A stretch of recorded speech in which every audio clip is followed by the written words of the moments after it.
A newborn baby girl was left to die in the garden of a luxurious mansion, buried alive by her own father, a ruthless millionaire.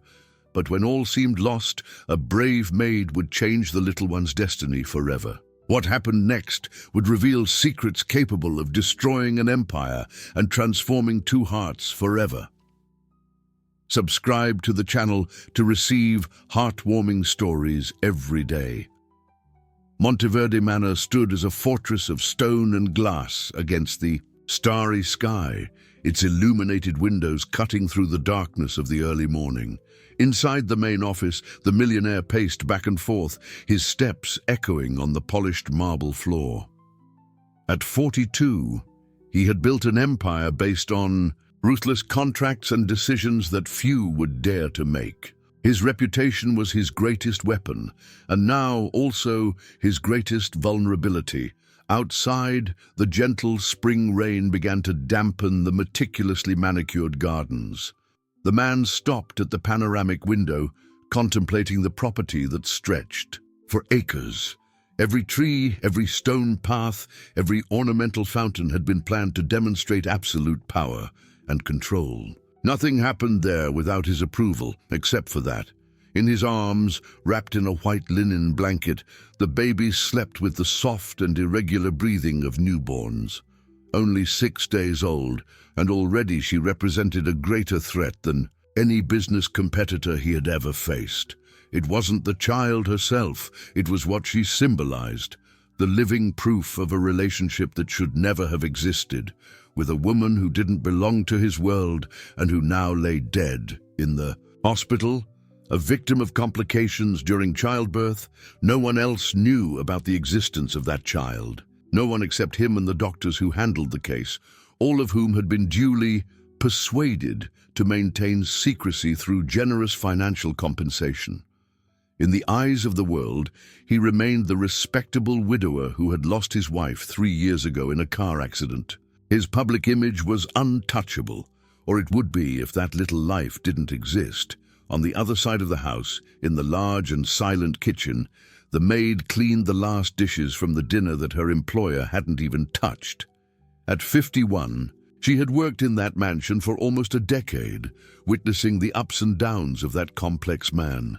She had seen how he had changed after his wife's death, becoming even colder and more calculating. But she had also noticed in recent days a different restlessness in his movements.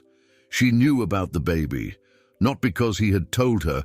The millionaire rarely spoke more than 3 words to her, but because a woman who spends her life taking care of a house develops sharp instincts. The whispered phone calls in the middle of the night, the papers burned in the fireplace, the tension that emanated from him like heat from a furnace.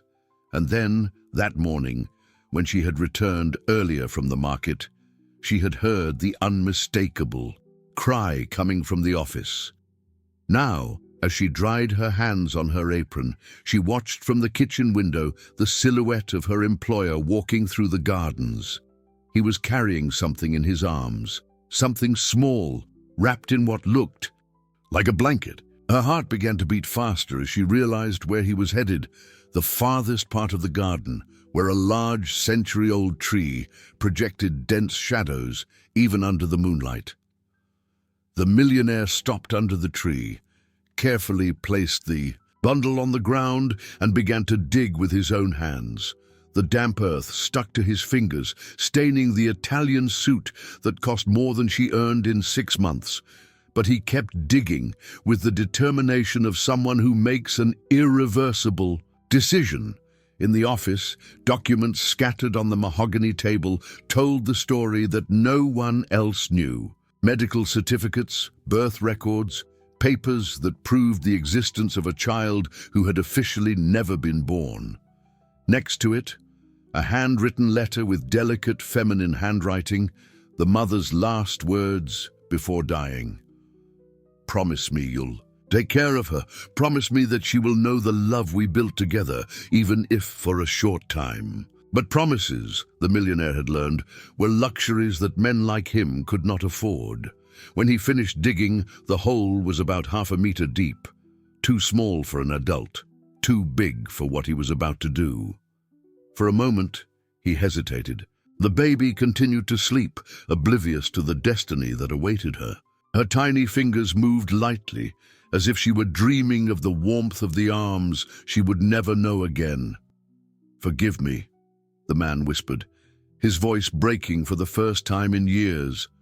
"But you cannot exist." With trembling hands, he placed the bundle in the hole and began to throw dirt on top.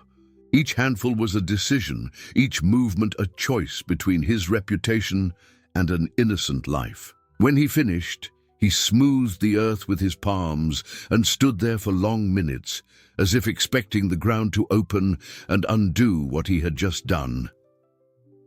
From the kitchen window, the maid watched everything with growing horror. Her legs trembled, her breathing was uneven, but she couldn't look away. When she finally saw her employer walk away and return to the mansion, she remained still for a few more moments, processing the magnitude of what she had just witnessed. The millionaire entered, through the back door, washed his hands in the service kitchen sink, and went up to his quarters without looking back. In his room, he changed his clothes methodically, burned the dirty suit in the fireplace, and took a long, hot bath, as if he could also wash away the guilt that was beginning to corrode his insides. But down below, in the silent garden, under the newly turned earth, a miracle was happening. The baby was still breathing. The maid waited until she was sure that her employer had retired to his quarters. The sound of footsteps on the upper floor had ceased more than an hour ago, and the mansion now rested in the heavy silence of the early morning. Her hands trembled as she looked for a flashlight in the pantry cupboard, her movements cautious so as not to make any noise. 10 years working in that house had taught her to be invisible, to move around the rooms like a shadow, anticipating needs without ever disturbing. It was a skill that would now become crucial. She put on the gardening boots she used to tend the vegetable garden in the back and went out the kitchen door, her heart beating so loudly that she feared waking the entire neighborhood. The garden looked different in the darkness. The plants that were familiar and welcoming during the day now projected threatening shadows. The century-old tree, under which she had witnessed the most terrible scene of her life, stood as a dark guardian over its buried secret. When she arrived at the spot, she knelt in the damp earth and began digging with her bare hands. The soil was loose, making the work easier, but every second felt like an eternity. What if it was too late? What if the baby had already... She pushed the thought away and dug faster, her nails breaking against small stones, her panting breath mixing with tears she didn't realize she was shedding. Then, a few inches deep, her fingers touched the fabric of the blanket. "Please, please," she murmured, carefully unearthing the small bundle. When she finally managed to get it completely out of the ground, she held it against her chest and pulled back a corner of the blanket. The tiny face was pale, but she could feel a weak, irregular breathing. The baby was alive, but needed urgent medical attention. Without wasting time, she ran back to the house, grabbed her purse, and some savings kept in a can at the bottom of her closet. There was no time for elaborate plans or reflections on the consequences. A life depended on her next actions. 20 minutes later, she was sitting on a bench in a public hospital across town, the baby wrapped in her own coat. The early morning, in the emergency room, was a controlled chaos of hurried nurses and distressed families. No one asked questions about a middle-aged woman carrying a newborn. Such scenarios were more common than she would like to imagine. "I found her on the street," she lied to the triage nurse, avoiding the inquiring gaze. "She was in a cardboard box near my house." The nurse, an experienced woman accustomed to urban tragedies, quickly examined the baby and called a doctor. In a few minutes, the child was undergoing tests, receiving oxygen and proper warming. The diagnosis was encouraging: mild hypothermia and dehydration, but nothing that intensive care couldn't reverse.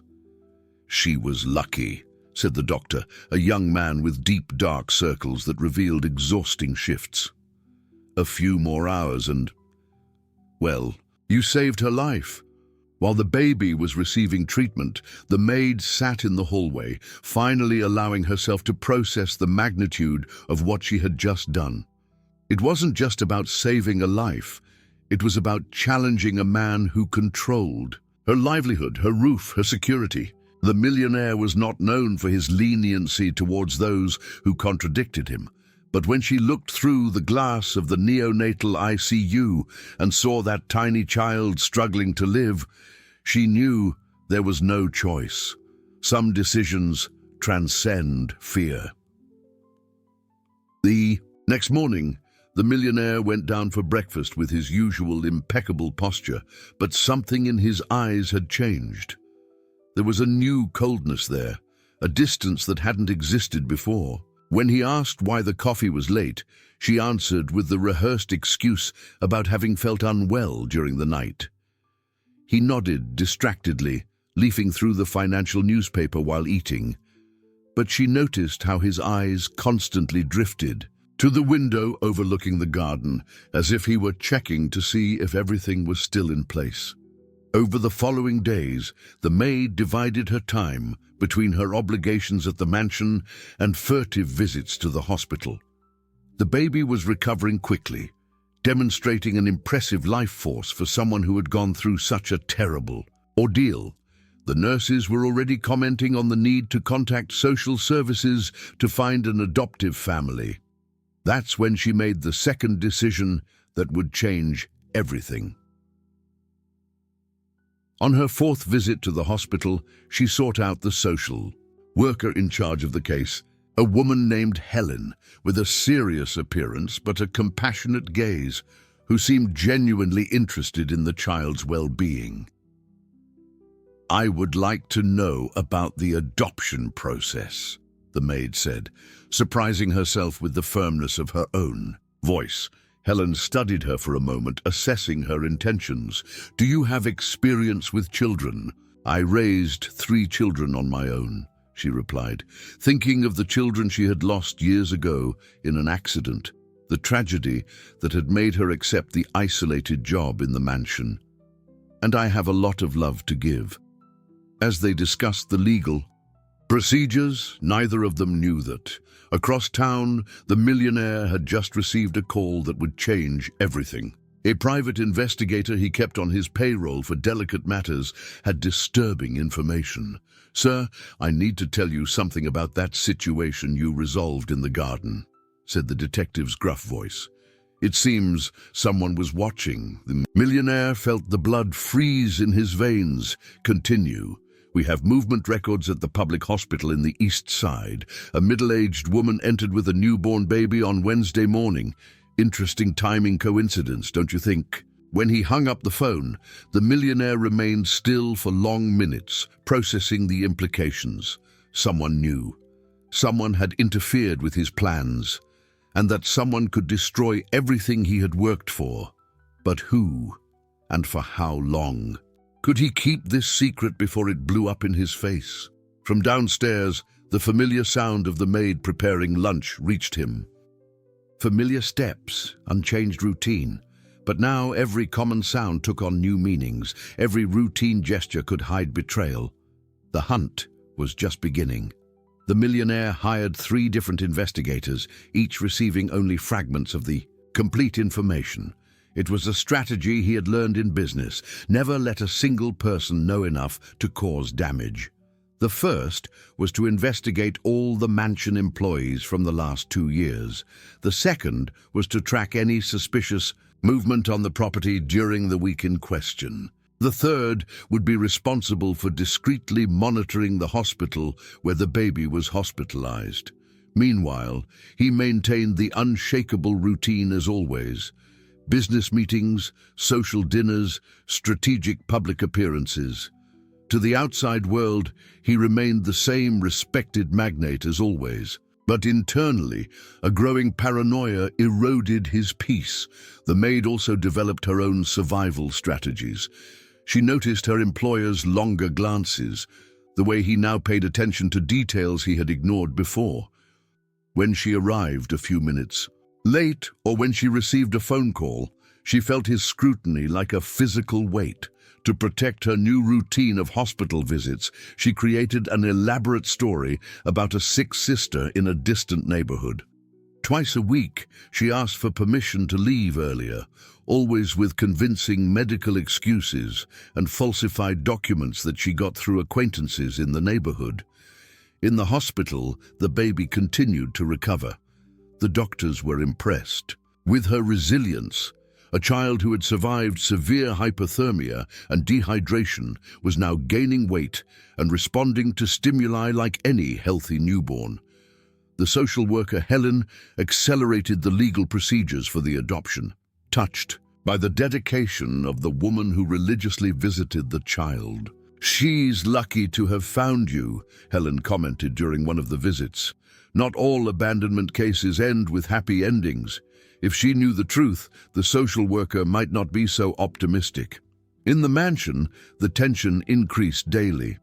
The Dame Millionaire installed additional security cameras, hired a 24-hour monitoring company, and began to personally review all entry and exit records of the property. Officially, he justified the measures as precautions against organized crime. His wealth naturally made him a potential target. The maid noticed the changes but did not dare to question them. Instead, she adapted, finding alternative routes within the mansion itself to avoid the new cameras, memorizing the security guards' patrol times, developing survival instincts she didn't know she possessed. It was during one of these adaptations that she discovered something that made her question everything. Cleaning the main office, she found a forgotten folder on the desk. Inside, photographs of a young and beautiful woman with delicate features and expressive dark eyes.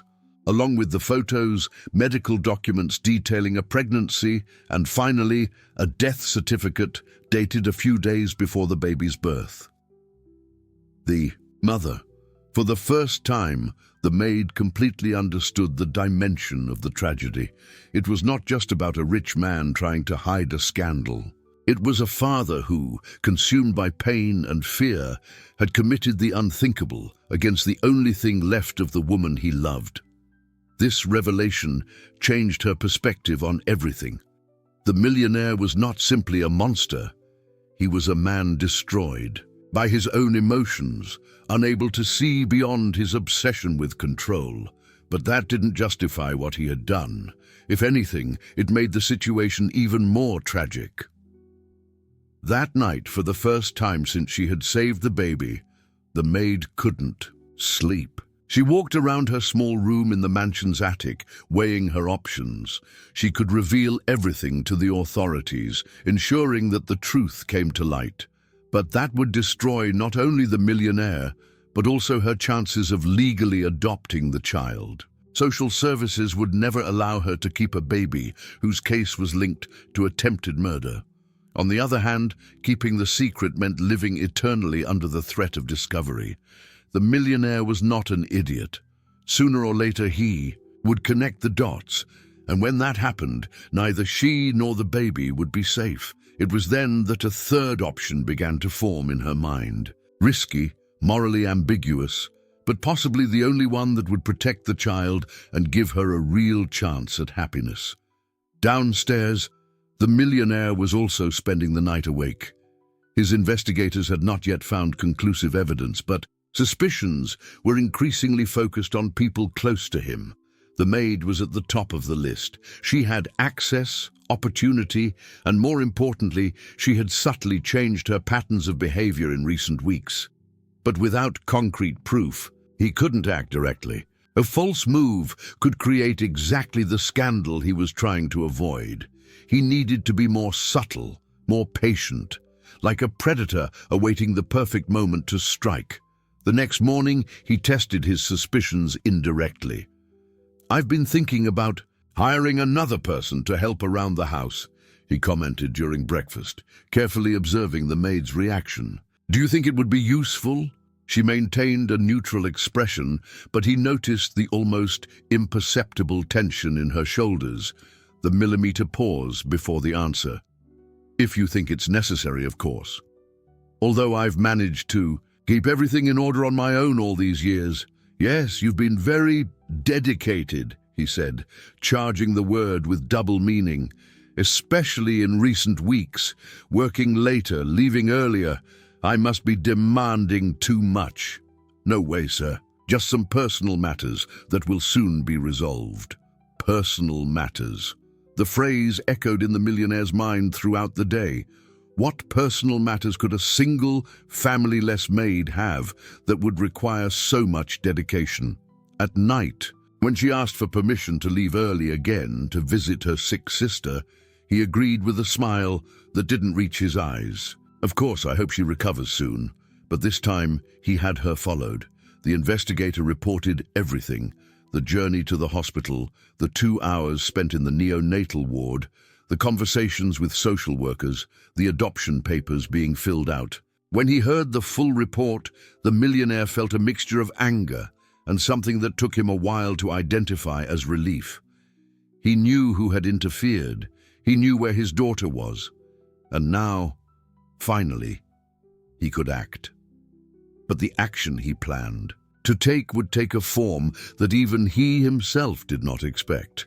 The confrontation happened in the kitchen during breakfast on a rainy Tuesday. The millionaire came down earlier than usual, finding the maid preparing the first treats of the day. She greeted him with the same respectful cordiality as always, but he noticed the tension in her movements, the way she avoided looking at him directly. "We need to talk," he said, his voice softer than she expected. The maid's heart raced, but she continued stirring the eggs in the frying pan, feigning normalcy. "Of course, sir. About what?" "About your sick sister." Her hands froze over the wooden spoon. For a long and loaded moment, the only sound in the kitchen was the sizzle of the cooking eggs. "My sister is getting better, thank you for asking." "Funny." He pulled up a chair and sat at the kitchen table, an unprecedented gesture that broke all the established hierarchies in the house. "Because my investigators have found out that you don't have a sister. In fact, you have no family at all since you lost your children 15 years ago." She turned slowly, her face pale but her chin raised in silent defiance. "Have you been investigating my life? I investigate everything that threatens me, and you, dear, have been a considerable threat in recent weeks. I don't know what you're talking about.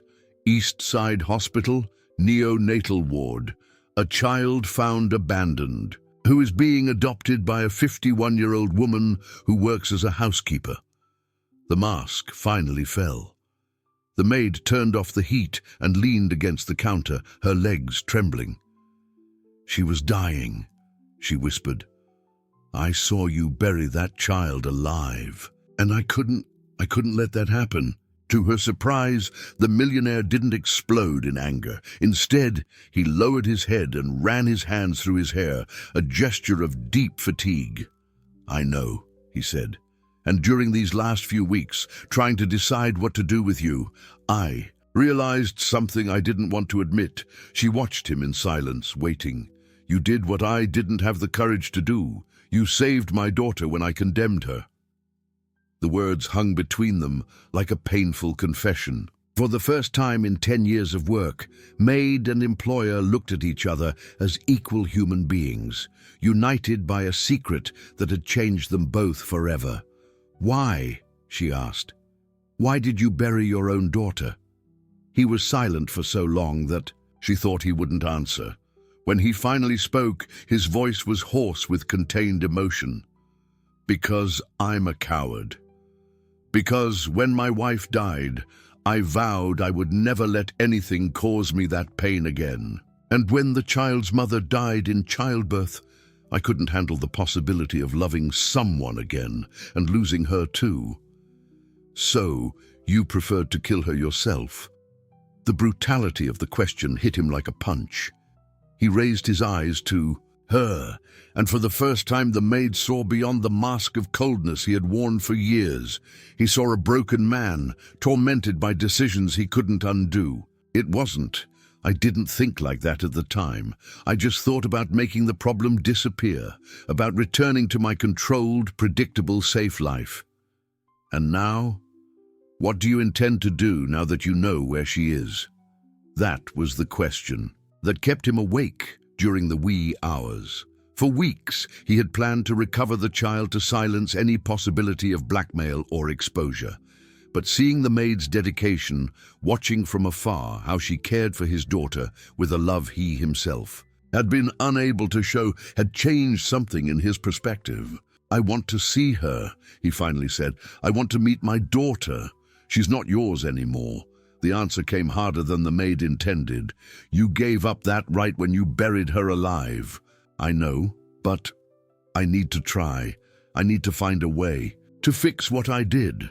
During the next hour, sitting at the kitchen table where they had never shared a word beyond work orders and respectful confirmations, they built an unlikely agreement. He would not interfere in the adoption process, but she would allow him to meet the child. Gradually, discreetly, always under her supervision. "If you do anything that I consider harmful to her," the maid warned, "I will disappear with the child, and you will never find us again." "I understand, and I accept. And there is a non-negotiable condition." He waited. "You are going to therapy. You are going to seek professional help to deal with what you did, what you lost, what you became. I will not allow a child to grow up near someone capable of what you did, without guarantees that this will never happen again." The suggestion initially irritated him. Men like him didn't need therapy. They solved their problems with determination and financial resources. But after a few minutes of reflection, he realized she was right. What he had done went beyond an error in judgment. It was a symptom of something deeper that needed to be treated. "All right," he agreed, "but how are we going to explain my sudden interest in visiting a public hospital?" She had already thought about it. Volunteer work. Many businessmen do charity work to improve their public image. You can fund the neonatal ward, create a program to help single mothers, anything that justifies your presence there. It was a risky plan, full of variables that could go wrong. But for both of them, it represented a chance of redemption. For him, the opportunity to meet the daughter he almost destroyed. For her, the guarantee that the child would grow up knowing her origins, even if in a complex and unconventional way. 3 days later, the hospital received a substantial donation from a magnate in the city, accompanied by the proposal of a regular program of visits and support for abandoned children. The social worker Helen was surprised but satisfied. Such resources could transform the lives of dozens of children. And that's how, 2 weeks later, the millionaire found himself standing in front of the crib where his daughter was sleeping, observing her delicate features that echoed both her mother and himself. The maid was by his side, vigilant, but also moved to see a man confronting for the first time the consequences of his actions. "She's beautiful," he whispered, without daring to touch the baby. "Yes, she is. And strong. Stronger than any of us imagined she could be." When the child opened her eyes and looked directly at him, the millionaire felt something he hadn't experienced in years. An unconditional, terrifying, and transformative love, capable of destroying all the barriers he had built around his heart. But not everything would be so simple, because on the other side of the hallway, Helen watched the scene with growing distrust, noting the familiarity between those two adults and questioning the true motivations behind so much sudden generosity. The truth has a peculiar way of finding its way to the light, even when buried in the darkest depths of a mansion's garden. The millionaire's program of visits to the hospital quickly became routine. 3 times a week, he arrived in the late afternoon with gifts for the children in the hospital, state-of-the-art medical equipment, and a generosity that impressed the entire team. but his eyes always sought the same crib, where his daughter grew day after day, unaware of the complexity of her situation. The maid, now officially known as the child's future adoptive mother, always remained present during these visits. She observed every gesture of the millionaire, every word, every moment of contained emotion. Gradually, she began to notice subtle changes in him. The stiffness in his shoulders decreased when he held his daughter. His voice became softer when he talked to the nurses. It was like watching a slow and painful metamorphosis. The therapy sessions had also begun. Dr. Ricardo, a renowned and discreet psychologist who attended many of the elite businessmen, initially had difficulty breaking down the millionaire's defensive barriers. Men accustomed to absolute control rarely give themselves easily to the process of self-knowledge. You mention control as if it were a matter of life and death, Dr. Ricardo observed during one of the first sessions. Where does this need come? You from? Control is power, the millionaire replied, adjusting his shirt cuffs with military precision. When you control the variables, you eliminate risks. When you eliminate risks, you protect what's important. And yet you almost destroyed the most important thing you had. The observation hit home. For the first time in sessions, the millionaire was silent for more than 5 minutes, processing the fundamental contradiction of his life philosophy. At the hospital, Helen remained intrigued by the strange dynamic between the millionaire benefactor and the future adoptive mother.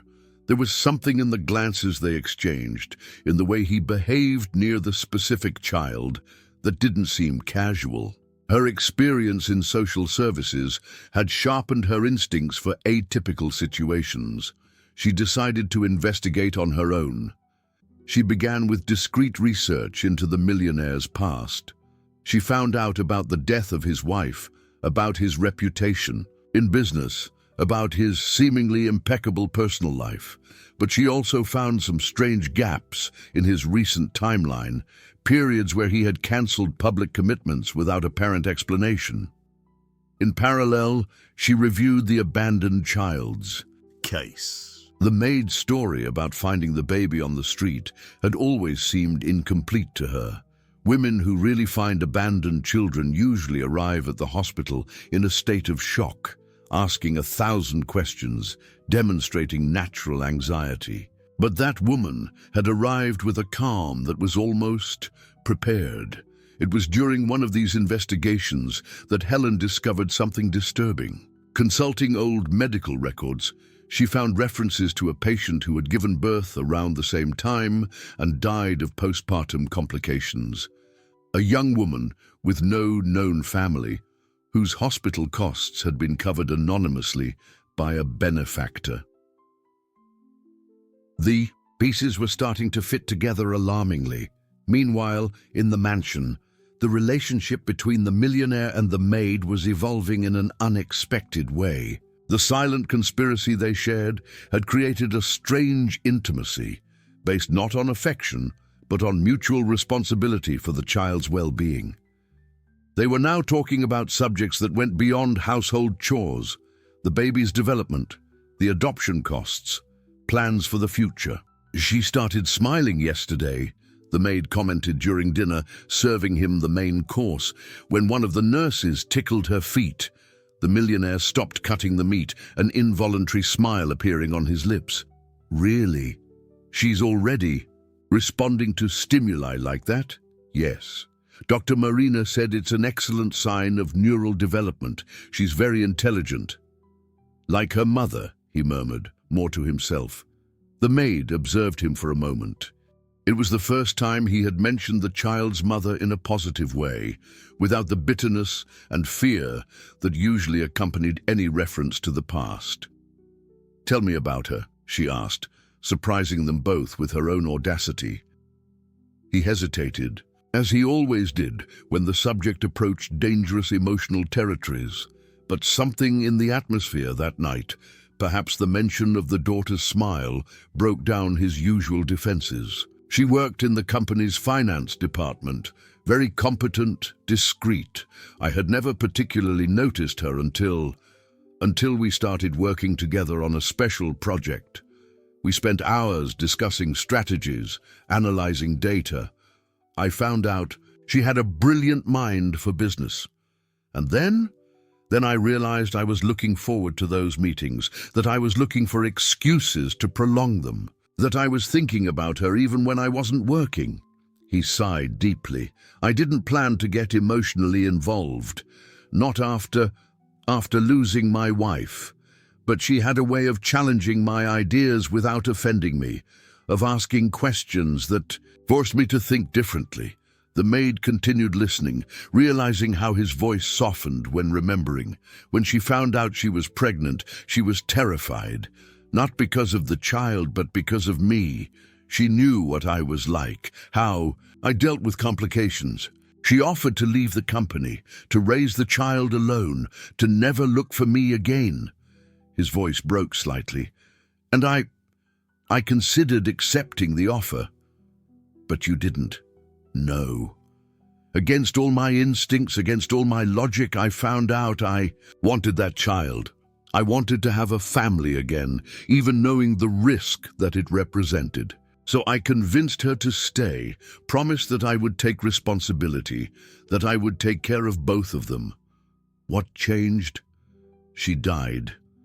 The words came out as a harsh whisper. Complications during childbirth that no doctor had foreseen.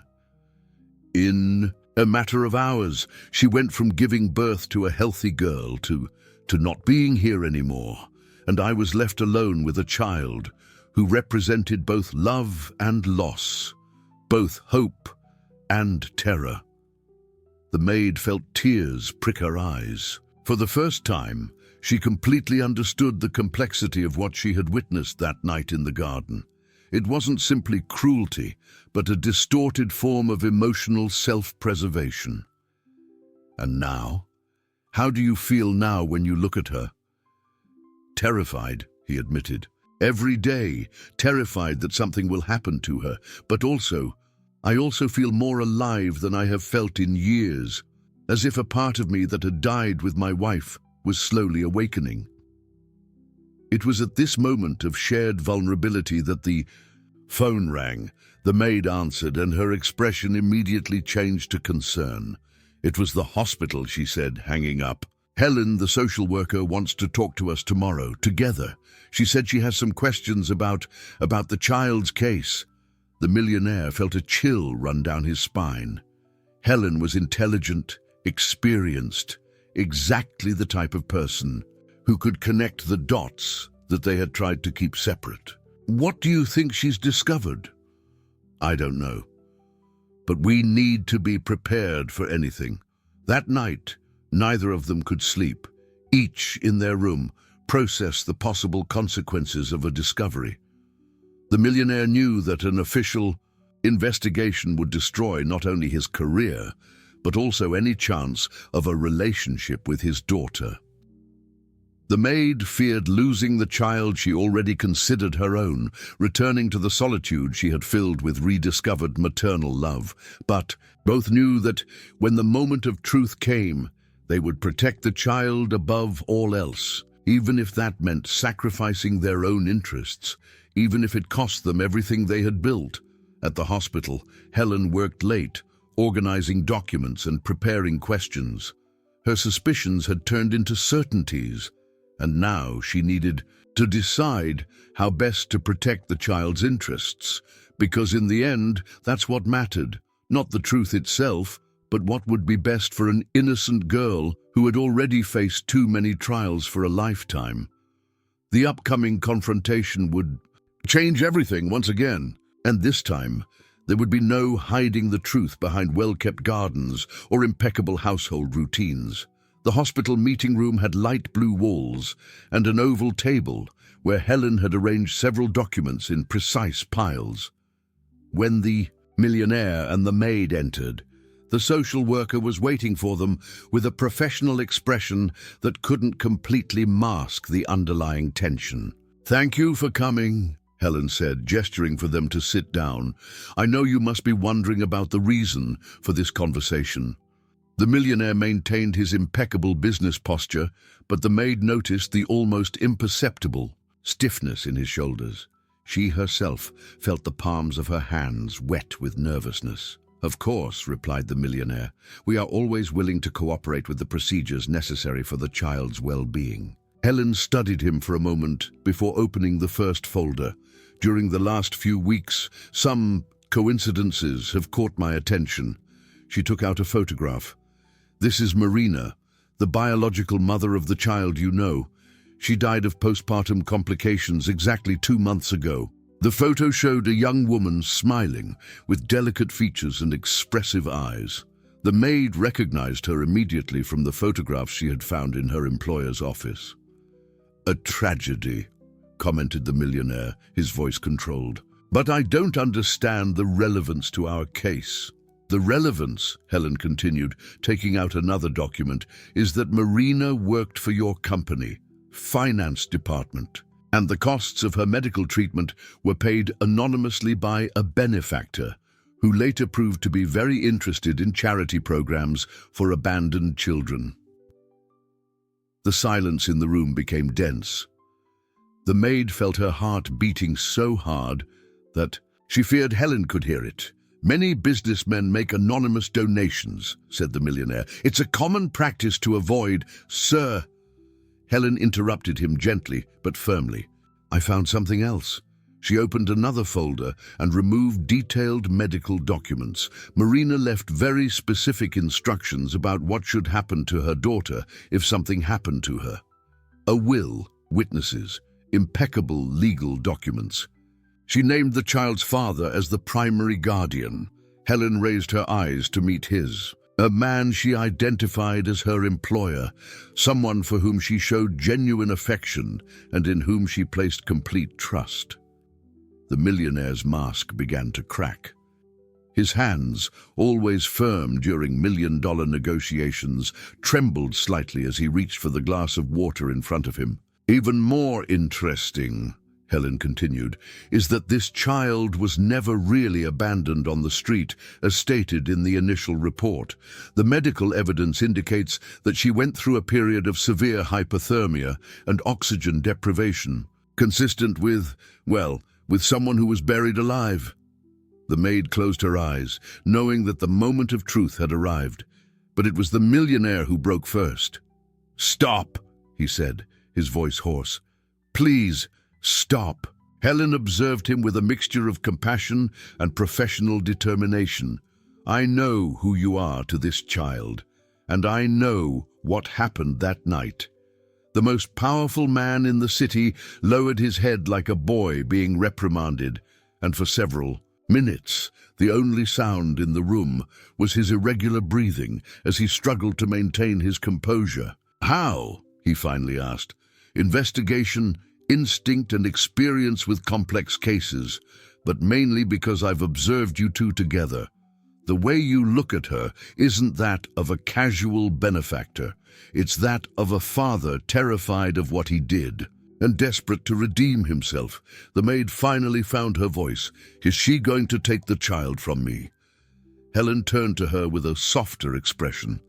"That depends on many things. Mainly the complete truth about what happened and the guarantees that nothing similar will happen again." During the next hour, the whole story was revealed. The millionaire told about his relationship with Marina, about the panic he felt when she died, about the irrational decision he had made in the garden. The maid described how she had witnessed everything, how she had saved the child, how they had both reached the current agreement.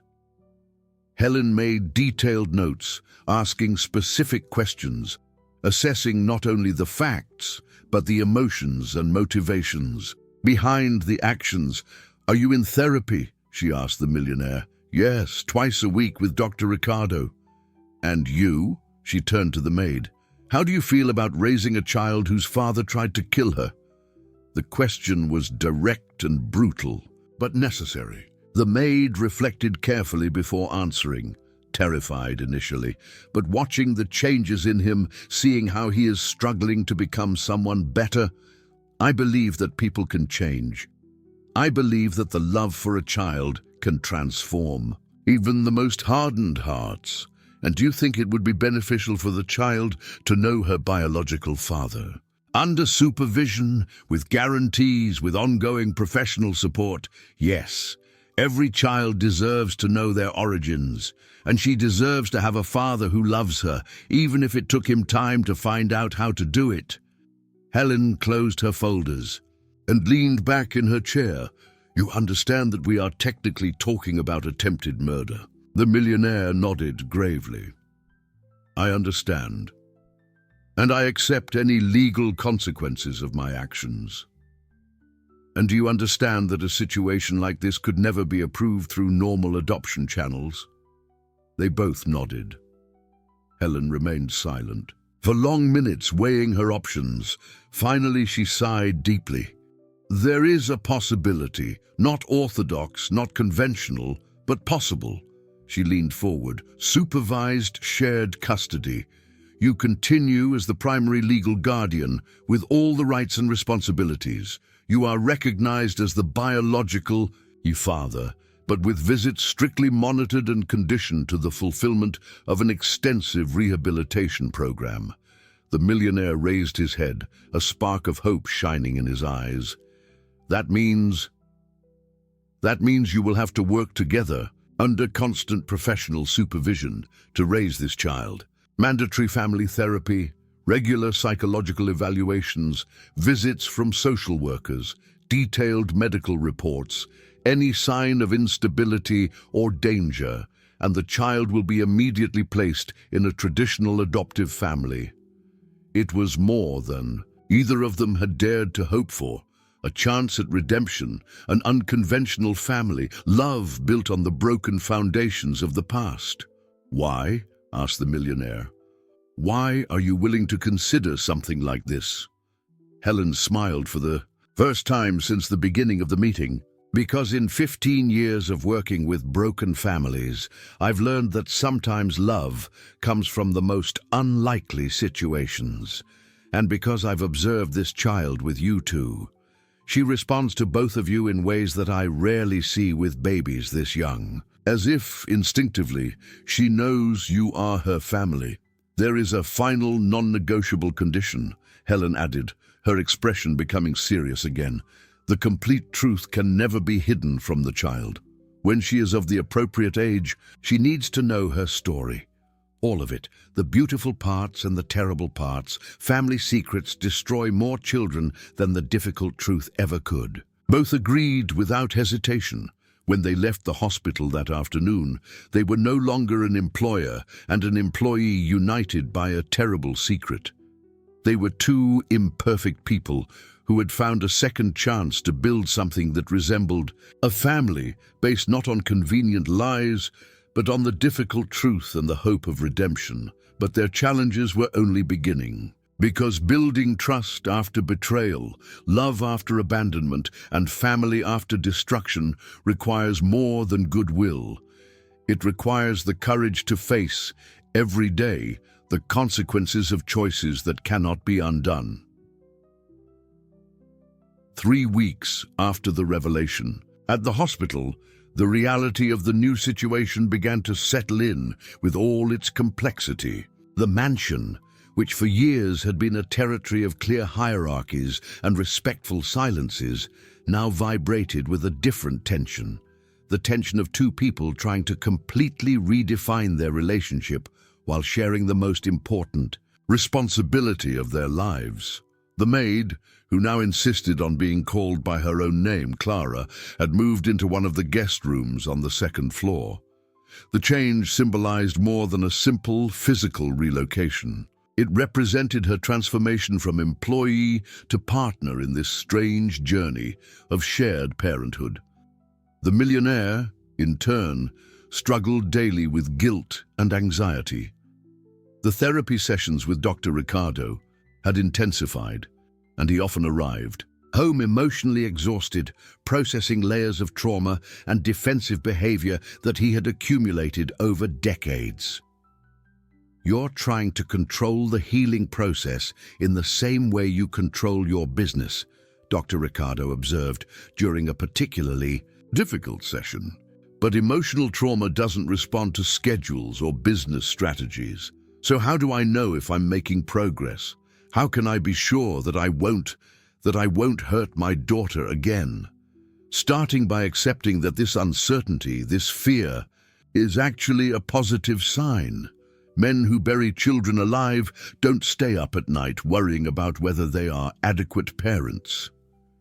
In the hospital, the little one continued to thrive under the care of the medical team, unaware of the adult dramas that swirled around her. Clara visited every day, often accompanied by the Millionaire, and both began to participate in a parenting preparation program supervised by Helen.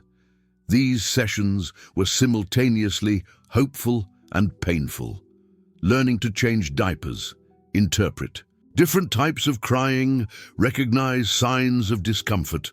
All these basic parenting skills became loaded with meaning when practiced by a man who had tried to eliminate his own daughter and a woman who had become a mother by an act of desperate courage. "She likes it when you sing," observed one of the nurses, seeing how the baby calmed down when Clara murmured lullabies. "You have a very soft voice." Clara smiled, but she noticed how the Millionaire tensed up whenever demonstrations of natural connection between her and the child were highlighted. He still struggled with jealousy and insecurity, fearing that his daughter would never be able to love him as she loved the woman who had saved her. It was during one of these visits that the first major test of their partnership occurred. The baby had developed a sudden fever overnight, and when they arrived at the hospital the next morning, they found a worried medical team performing urgent tests. The possibility of meningitis was mentioned, and suddenly the waiting room was transformed into an emotional battlefield. "This is my fault," the Millionaire whispered, pacing back and forth like a caged animal.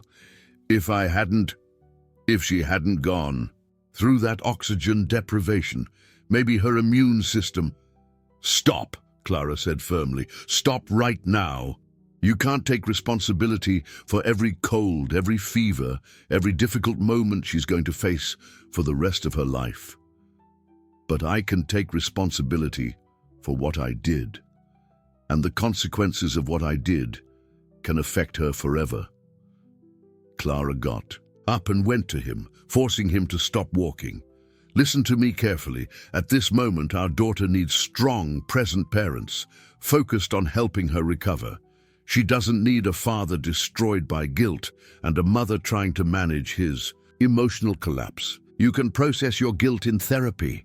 Now, you need to be a father."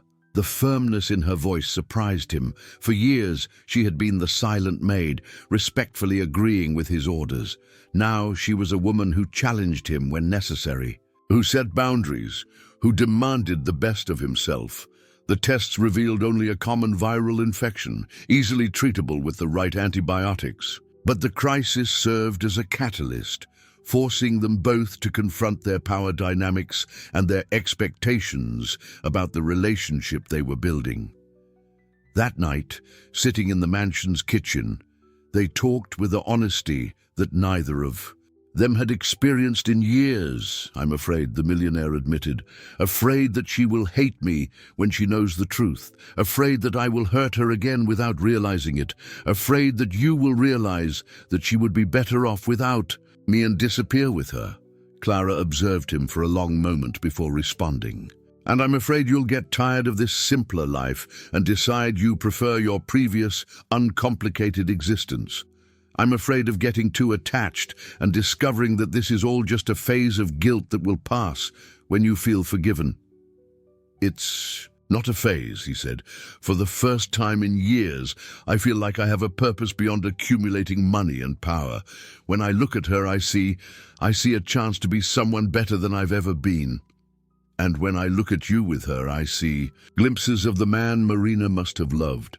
Someone capable of kindness, of vulnerability, of true love.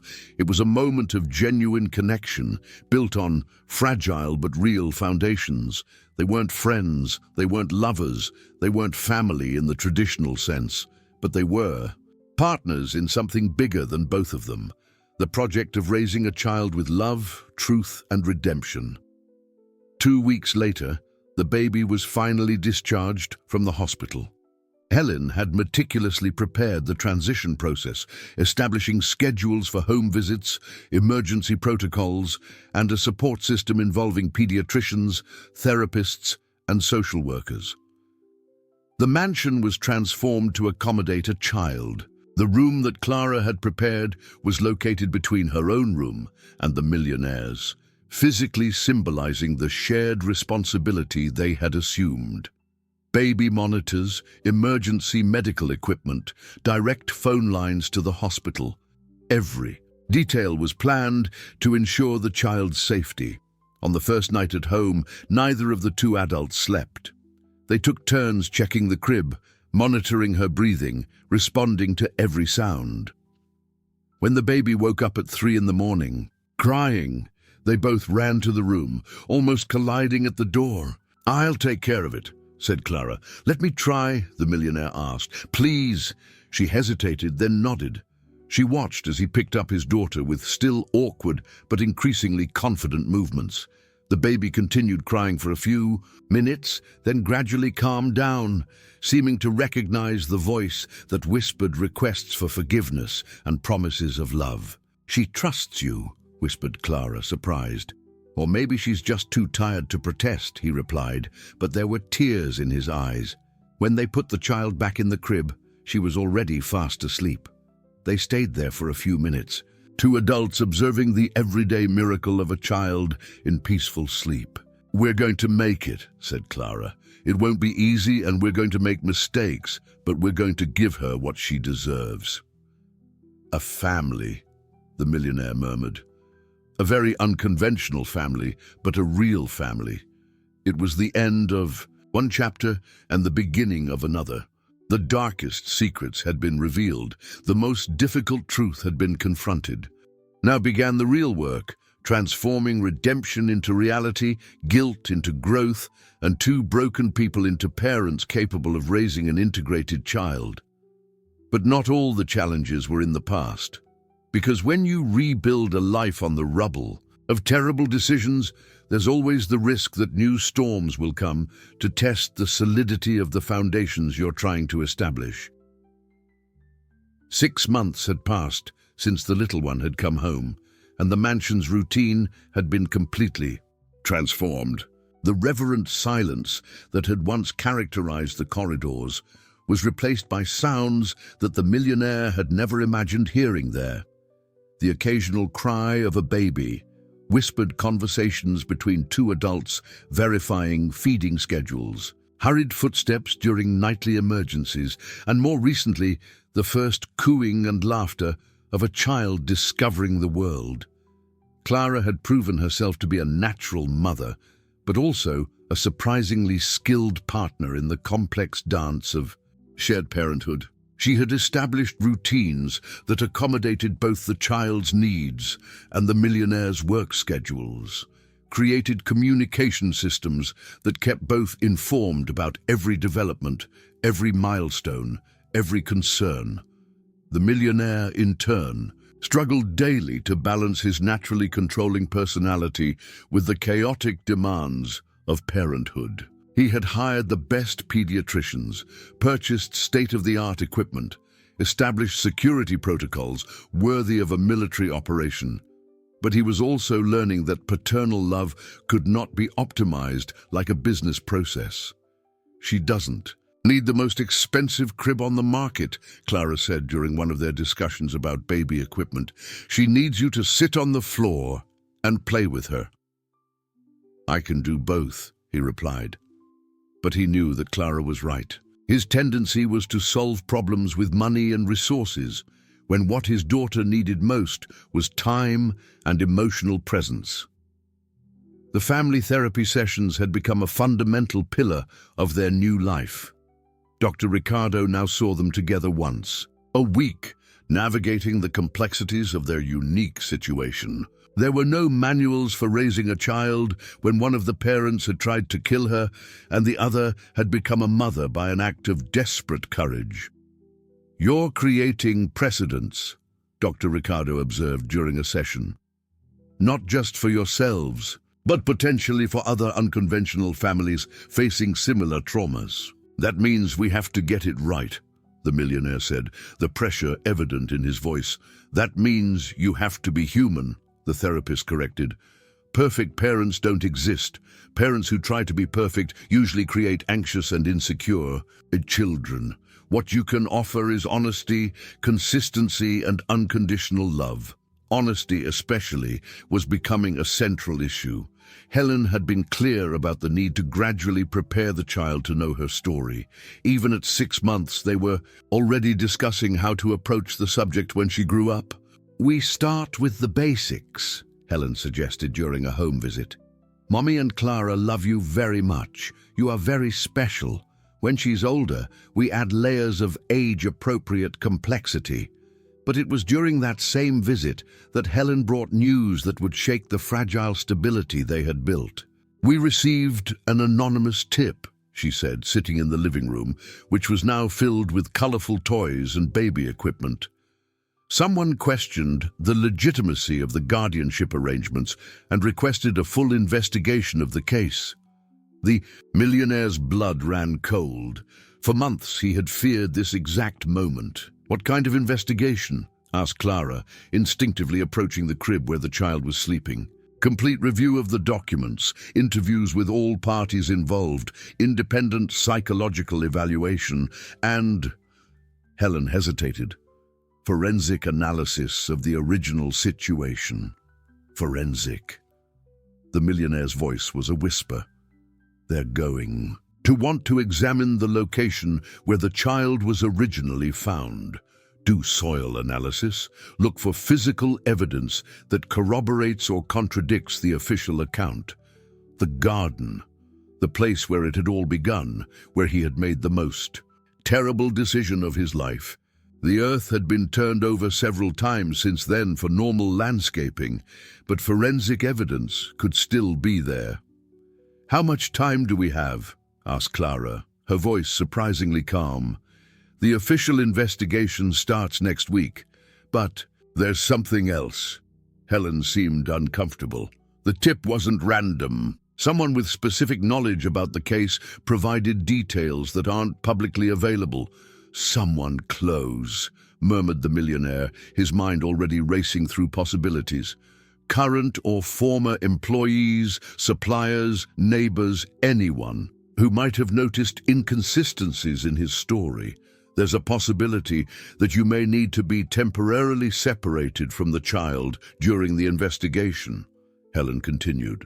"If the investigators determine that there is an immediate risk, she will be placed in temporary care until the situation is resolved." The idea of losing his daughter again, even temporarily, hit the millionaire like a physical blow. He'd spent the last few months building a relationship with her, learning her rhythms, her preferences, discovering what made her smile. The possibility of seeing her taken away sparked a panic that he didn't even recognize in himself. Clara, seeing his state, took control of the conversation. "What can we do to prepare?" Total honesty, complete cooperation, and clear evidence that the current environment is stable and safe for the child. Helen looked directly at the millionaire. "That means your therapeutic progress needs to be documented and verifiable. Dr. Ricardo will have to provide detailed reports on your mental health and emotional stability." That night, after Helen left, the millionaire and Clara stayed up late, planning strategies and confronting their deepest fears. "What if they arrest me?" he asked. "Attempted murder is a serious crime. Helen has managed to protect us so far because we were cooperating voluntarily, but an official investigation, then—" "We fight," said Clara with a determination that surprised him. "We fight with everything we have." We show them the father you've become, the family we've built, the home we've created for her. And if it's not enough? Clara took his hand.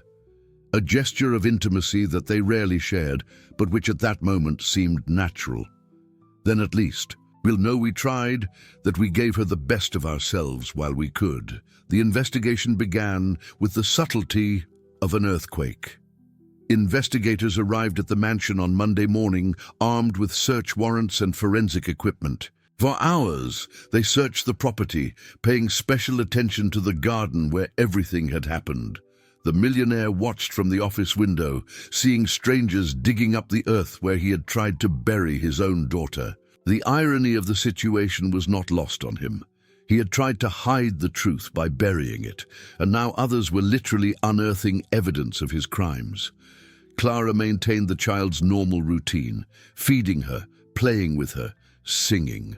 The lullabies that had become a tradition.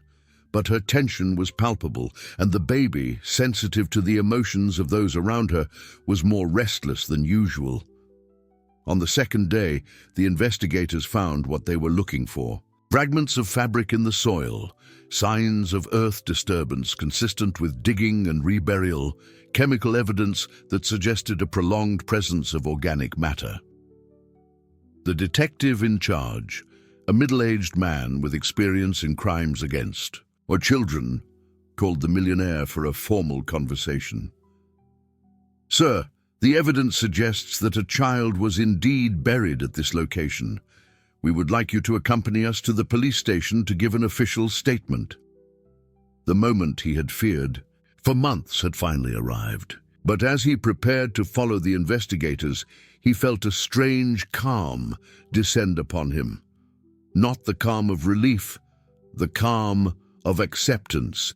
It was time to fully face the consequences of his actions. "Can I say goodbye to my daughter first?" he asked. The detective hesitated, then nodded. In the child's room, the millionaire leaned over the crib where she was awake, her large, curious eyes watching his face. For a few minutes, he just looked at her, memorizing every detail, every expression. "Daddy has to go away for a while," he whispered, his voice breaking, "but Mommy Clara will take care of you, and I will be back. Somehow I will find a way to come back." The child reached out her tiny hand, and he held it gently, marveling as always at the perfection of those little fingers he had almost destroyed. Clara was standing in the doorway, tears silently running down her face. "Take care of her," he asked. "Always," she promised, "and we'll be waiting for you when you come back." When he left the mansion in handcuffs, the millionaire carried with him something he hadn't possessed in years. Hope. Not hope of escaping the consequences of his actions, but hope that the love he had discovered for his daughter would be strong enough to survive whatever punishment awaited him. Behind him, Clara held the baby in the window, allowing her to see her father being taken away. It was important, she had decided, that even so young, she be a witness to the honesty they were committed to maintaining. There would be no convenient lies, no fanciful stories to protect her from difficult realities. "Daddy made a very big mistake," she whispered to the child. "But he's trying to fix it, and we're going to wait for him, because families don't give up on each other, even when things get very hard." The legal process that followed would be long and complex. But the foundations had been established. Foundations of truth, love, and responsibility that could withstand even the most severe storm. Redemption, they were discovering, was not a destination, but a journey. And some journeys are worth it.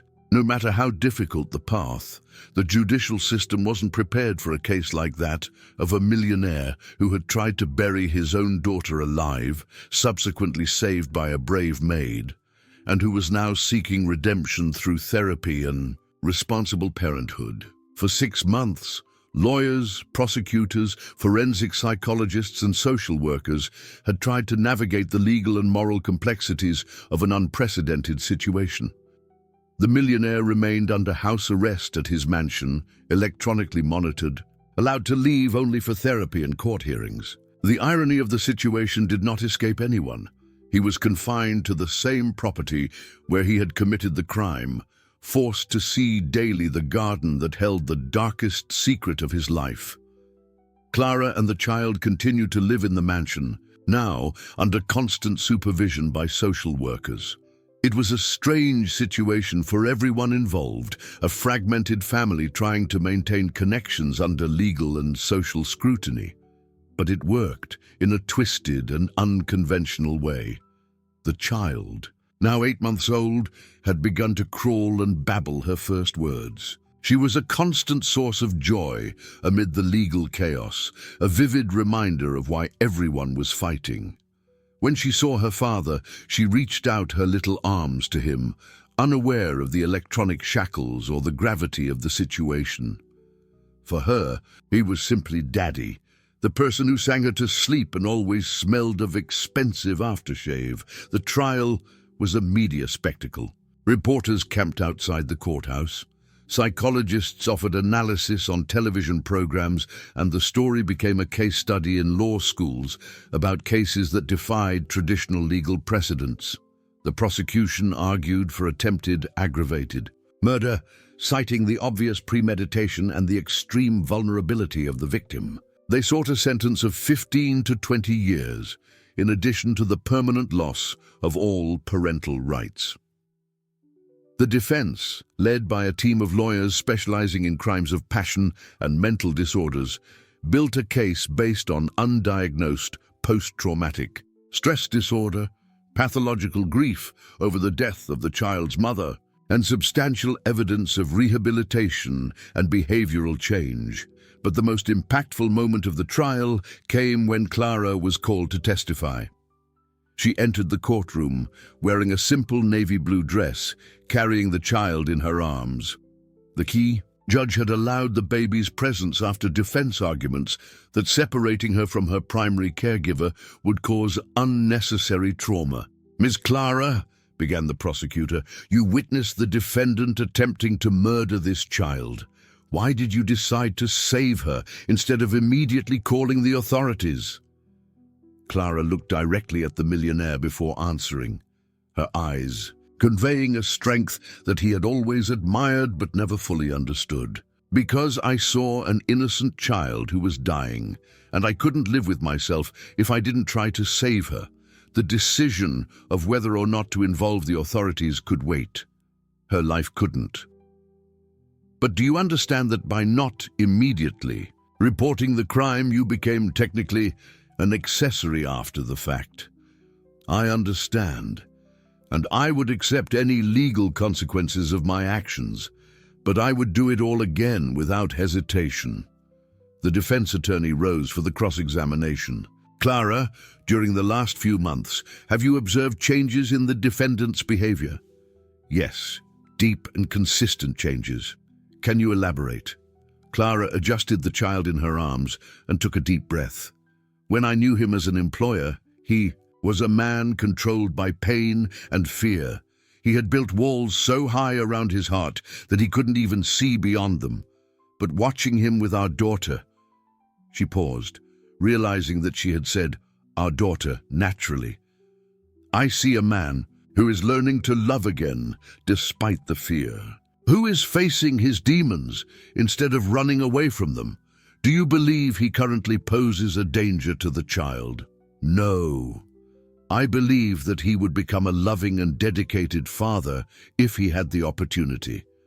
But more importantly, I believe that our daughter deserves to know her father, both the dark aspects of his history and the man he is striving to become." During her testimony, the child began to whine.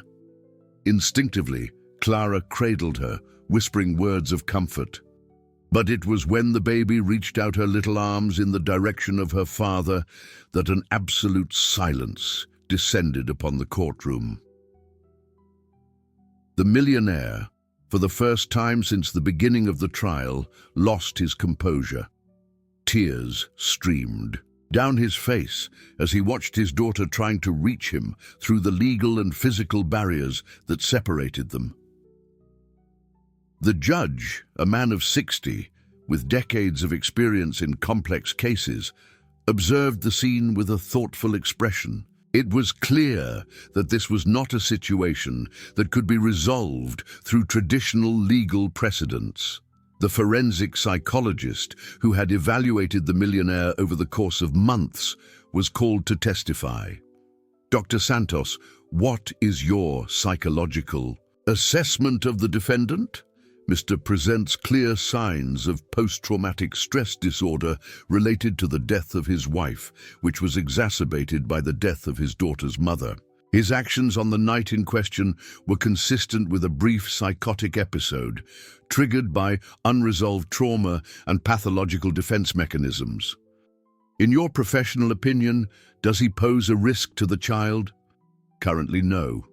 The 6 months of intensive therapy, combined with appropriate medication and a solid support system, have resulted in a significant improvement in his emotional stability and ability to form healthy bonds. However, I recommend continuous professional supervision.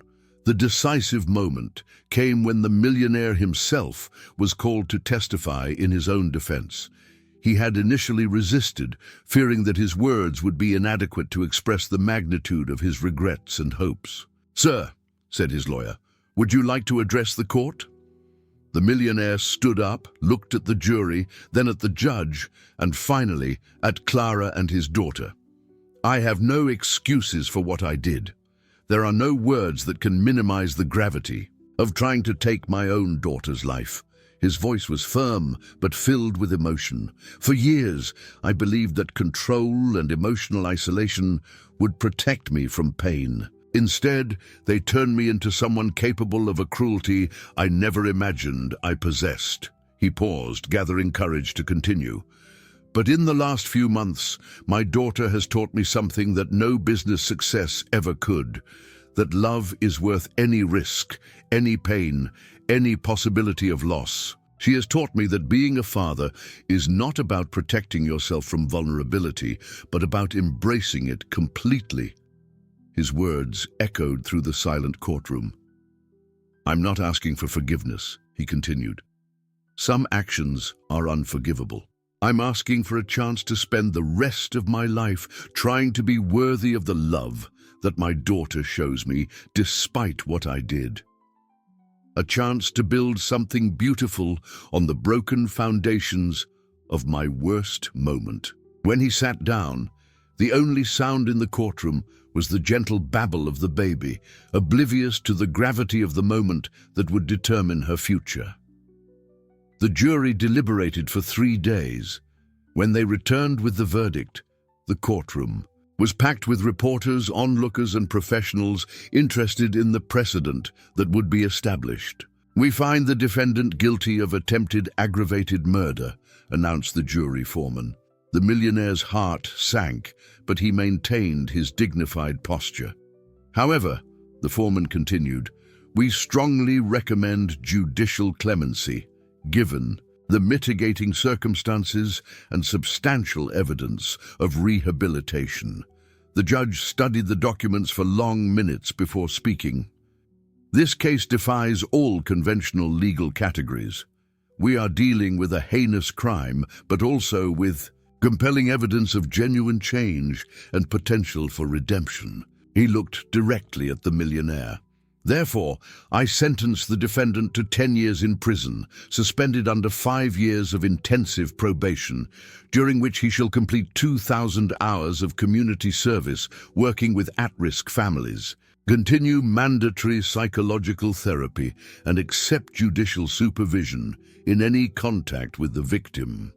It was a sentence that satisfied the need for justice while acknowledging the complexity of the circumstances. The millionaire would remain free, but under strict conditions that would ensure continuous supervision and positive contribution to society. When the judge's gavel fell, sealing the decision, Clara held the child tighter, tears of relief running down her face. It wasn't a perfect ending, but it was a possible beginning. The millionaire looked at his daughter, who at that moment reached out her arms to him again, and knew that he would spend the rest of his life trying to be worthy of That simple and powerful gesture of unconditional love, the journey of redemption was far from over. But the foundations had been established on firm ground, built on truth, responsibility, and the belief that even the most broken hearts can learn to love again. 5 years had passed since the trial, and the mansion had been transformed into something completely different from what it had been during decades of elegant solitude. The walls that had once echoed only with the respectful silence of a formal property now vibrated with children's laughter, animated conversations, and the soft music that Clara used to play while cooking. The child, who now went by the name of Sophia, chosen jointly by the 3 adults who were raising her, had become a vibrant, curious, and surprisingly wise 5-year-old. She crawled through the marble hallways as if they were playgrounds, transformed the formal office into a playroom, and had won the heart of every employee on the property. The millionaire had rigorously fulfilled all the conditions of his probation. His 2,000 hours of community service were carried out in shelters for single mothers and at-risk children, work that he initially accepted as a legal obligation, but which he found to be profoundly transformative. Meeting other families destroyed by trauma, addiction, or violence gave him perspective on his own healing process and made him a passionate advocate for children's rights. The therapy sessions with Dr. Ricardo continued, although now at monthly intervals focused on maintenance and continued growth. The process of confronting decades of emotional defense mechanisms had been brutal, but necessary. He had learned to identify triggers, develop healthy coping strategies, and, more importantly, accept that vulnerability was not weakness, but courage. Clara had established herself not only as Sophia's mother, but as an equal partner in making decisions about the child and gradually about broader aspects of their lives. She now managed part of the millionaire's philanthropic investments, applying her practical experience with needy families to guide more effective donations. She had also resumed her studies, completing a degree in social work with a specialization in traumatized children. But the true test of their unconventional family had come on Sophia's 4th birthday, when she began to ask more complex questions about her history. "Daddy, why do you have to go talk to the doctor every week?" she asked during a Sunday breakfast, her little head tilted with genuine curiosity. The millionaire exchanged a look with Clara. They had discussed this moment countless times, preparing for the day when Sophia would begin to question the inconsistencies in her family situation. "Because Daddy had to learn to be a better father," he answered honestly. "Sometimes adults need help understanding their feelings and making the right choices. Like when I have to learn to share my toys." "Exactly like that, Sophia, except that Daddy's lessons are about more complicated things." Gradually, through age-appropriate conversations and with the support of specialized child psychologists, Sophia learned her story. At 5, she knew that she had been born to a mommy who died when she was a baby, that Daddy had been very sad and confused when that happened, and that Mommy Clara had saved her and taken care of her ever since. It wasn't the whole truth.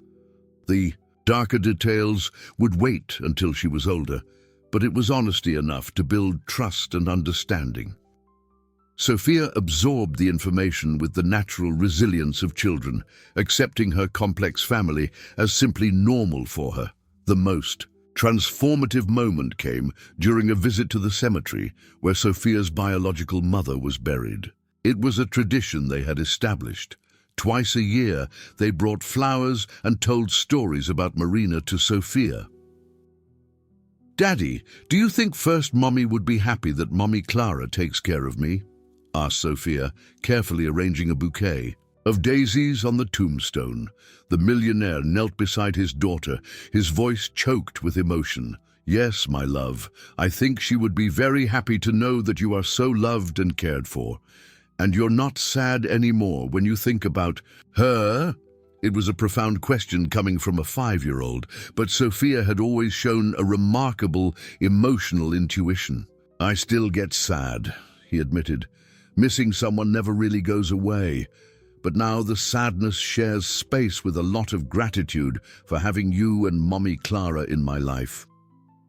Clara watched the interaction from the other side of the tomb, as always, marveling at Sophia's ability to ask questions that went straight to the heart of the important issues. The child had become, unknowingly, the greatest teacher of all of them about forgiveness, acceptance, and unconditional love.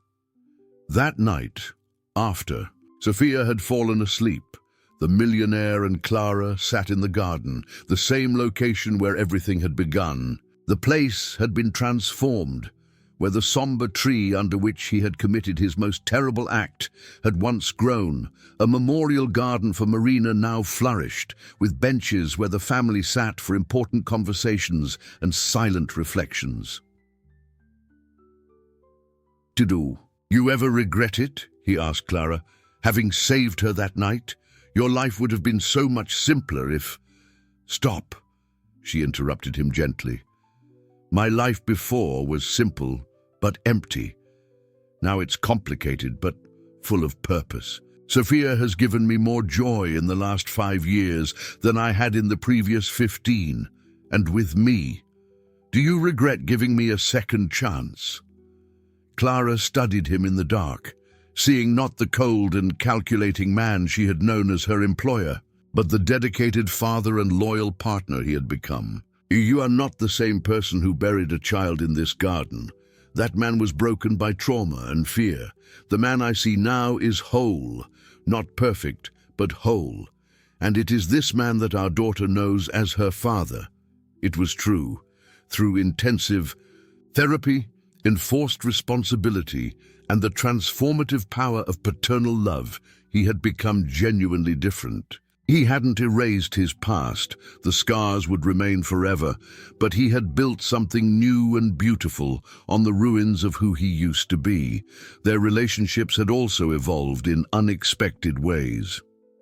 What had begun as a partnership based on mutual need had turned into something deeper, not romance, but a familial intimacy based on mutual respect, shared purpose, and genuine love for the child they were raising together.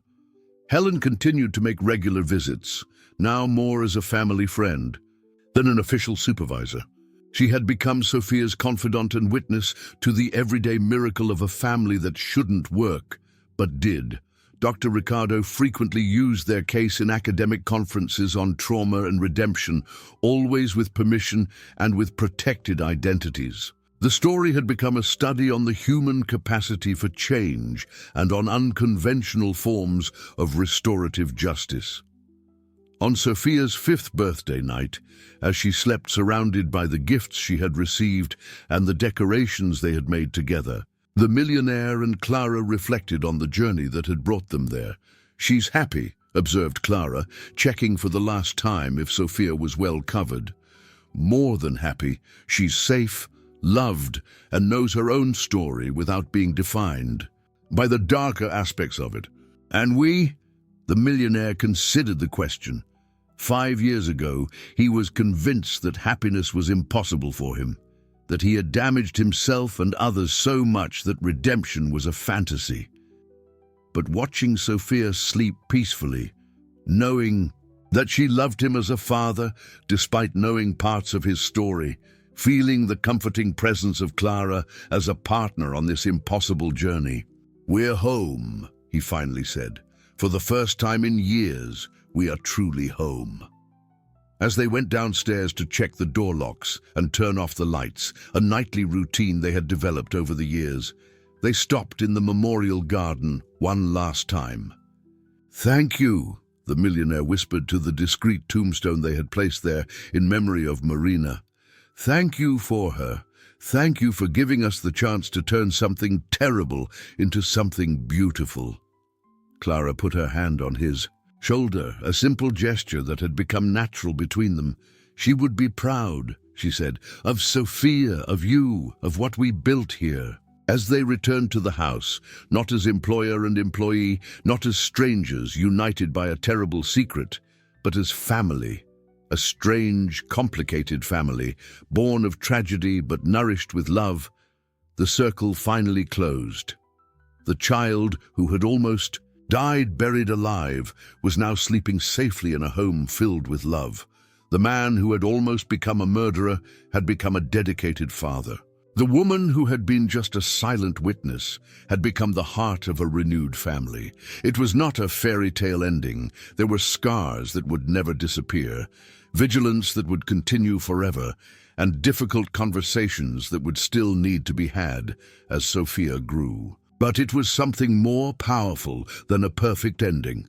It was a true ending, built on honesty, responsibility, and the belief that love can flourish even in the soil most poisoned by the past. That night, 3 people slept under the same roof. A child who had overcome death, a man who had overcome his own demons, and a woman who had overcome loneliness. Together, they had created something that none of them could have imagined alone, a family forged not in the ideal, but in reality, not in perfection, but in redemption. And in the garden where it all began, the flowers planted in memory of Marina swayed gently in the night breeze, as if silently blessing the miracle that had grown from her seeds of pain. If this story has touched you, subscribe to the channel and activate notifications to receive new stories every day. What would you do in the Millionaire's place? Comment below and share this story with someone special.